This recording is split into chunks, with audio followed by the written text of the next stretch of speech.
À Athènes, Sarajevo ou Rio, beaucoup d'installations sportives ont été laissées à l'abandon après les Jeux Olympiques. En 1924, Paris organisait les Jeux. Presque 100 ans après, que sont devenus ces stades et autres piscines olympiques? Pour la première fois de l'histoire des Jeux, un village olympique est installé pour les athlètes. À Colombes, il compte une 60aine de maisons en bois, avec l'eau courante, un bureau de poste et même un restaurant.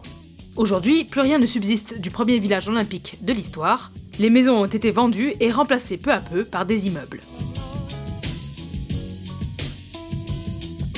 C'est également à Colombes qu'est construit le stade olympique de 60 000 places. Cette enceinte accueille aujourd'hui des compétitions internationales.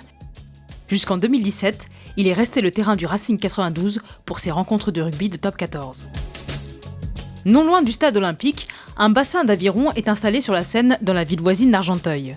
Quelques années après les Jeux, le port de Gennevilliers voit le jour en face d'Argenteuil. Le paysage change. Depuis 1965, les sportifs du club d'aviron d'Argenteuil côtoient péniches et porte-conteneurs à l'entraînement. Dans la piscine des Tourelles, le nageur Johnny Weissmuller s'est illustré en devenant le premier homme sous la minute au 100 mètres nage libre.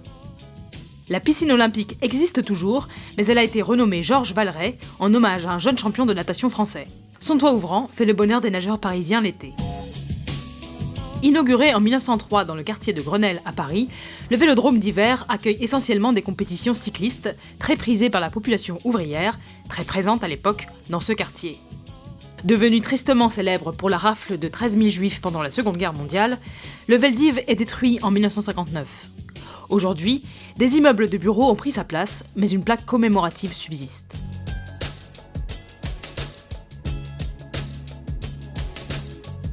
Et oui, il y avait de la pelote basque aux Jeux Olympiques. Les équipes de France et d'Espagne étaient les seules à participer, et la France a dû se contenter de la médaille d'argent dans toutes les épreuves. Aujourd'hui, le fronton est toujours debout. Il sert maintenant de terrain de jeu à un club de pelote de Boulogne et abrite parfois des fêtes basques. Presque 100 ans après ces Jeux, Paris est pressenti pour organiser ceux de 2024. Le comité olympique doit rendre sa décision finale le 13 septembre prochain.